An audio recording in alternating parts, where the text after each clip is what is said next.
Hi everybody, it's Az here from HeelvsBabyface outside of the Temple of Atal-Hakar, commonly referred to as the Sunken Temple in Stonard.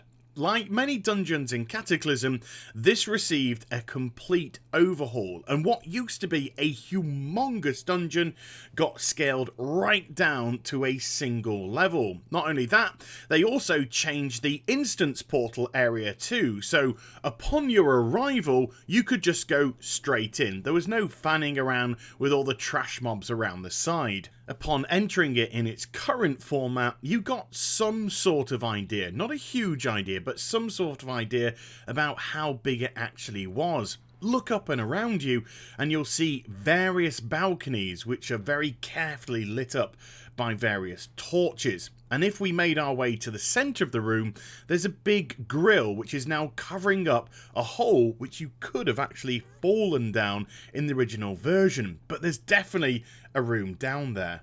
So the question is, now that the temple has actually changed and we're just on a singular level going down various pathways to defeat the bosses in a very linear fashion, let's be honest with you, is there any way to go back to the original dungeon and see how massive it used to be?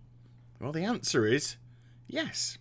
Return back to the portal that you entered from, adjust your camera so it's pretty much just above your character, and then charge forward as if you are leaving the instance. Once you hit the portal, Alt F4 and shut the game down before it has time to kick into a loading screen and take you outside. Load back into the game and you should be on the correct side that we want to be of the portal. And then from here on in, you can actually move forward and explore the original dungeon, which has, can I just stress right now, the biggest stairways I have ever come across in my World of Warcraft life. Look at this thing. But because the stairway's so massive, it gives you an indication of the depth and the verticality that this dungeon brought. If I was to go here to the right hand side, this is the original entrance, but this is the only place here that Blizzard has chosen to block off with an invisible wall. That is it, nowhere else. So I'm going to use this point as our nexus, as our hub, and I'm going to take this pathway, bearing in mind there was 3 branching off, to go further down into the original dungeon. Once more, we have this tremendously long staircase which takes us down, which again reaffirms that verticality of this dungeon. It wasn't so much huge in a sense of the layout, it was huge in the sense of the depth of it. Absolutely massive. Arriving at the bottom, and we're going to come to a little bit of a familiar sight. Yes, the water that we saw through the grill at the top when we entered the current instance. And now down here, from what I can remember, used to be one of the bosses. And the way that this boss was summoned, well, actually, I'm going to leave that for now. I'm going to show you the way that this boss was actually summoned. But it's a really cool looking place. And if you actually take the time, instead of just sort of running around like a headless chicken, look at the architecture around the place. Look at the carvings that are on the wall if you look up and around you. You see a lot of troll influence here.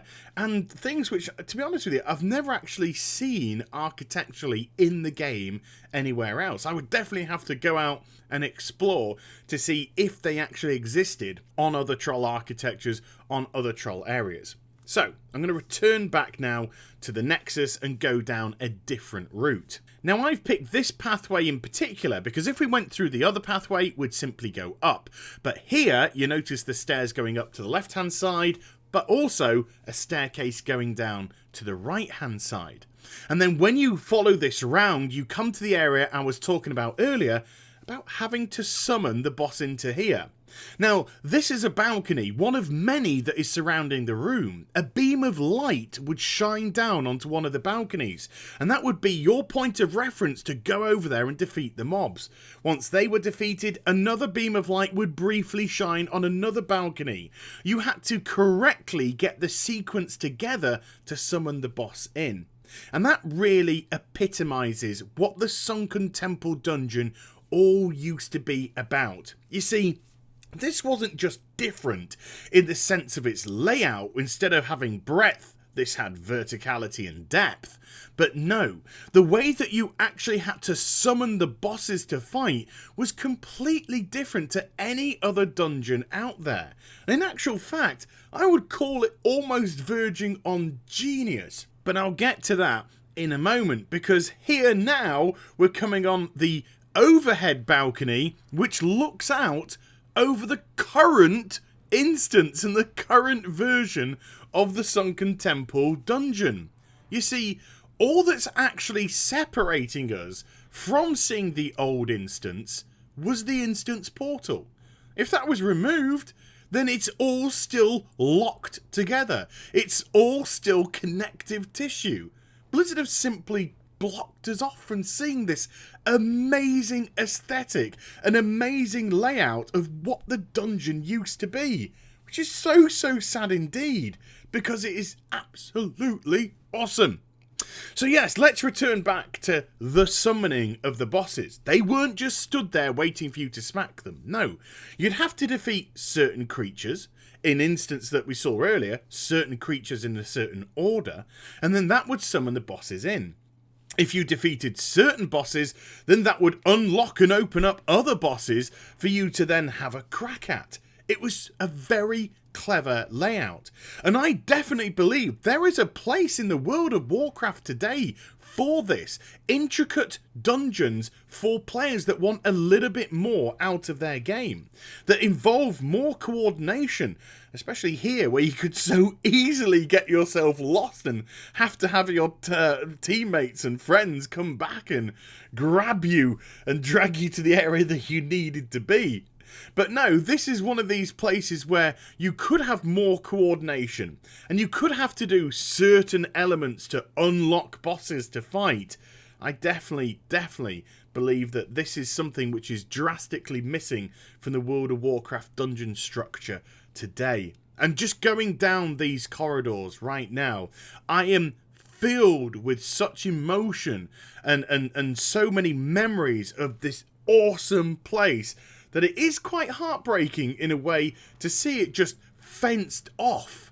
And it's sort of like putting out a mare to pasture, and when its best days were still ahead of it. I would have liked to have seen Sunken Temple revamped either into 2 dungeons if they really wanted to break it down, or just leave it in its absolute glory, because its glory was magnificent. So there we go, the hidden dungeon still existing within the Sunken Temple today. And I hope you enjoyed the vid. If you did, do give it a thumbs up and also subscribe to my channel. Follow me on social media and Twitch for live streaming. Those links are in the description down below, and I'll be back with more stuff very soon. But before I go, I'd like to give a huge thank you to Yaktronics for sponsoring my channel and this video. Yaktronics are a PC peripheral company that deal with customized keypads and mice. So if you have a company logo or a clan tag that you'd like to see on a Razer Naga Epic mouse, then they can do it for you. Or if you'd like to have a mouse with your favourite YouTuber's logo on it, yours truly, then there's actually some HeelvsBabyface branded products as well.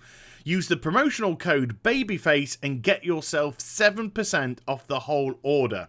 So go to yaktronics.com, the link's in the description down below. Supporting them supports me. You take care, everybody. Bye-bye.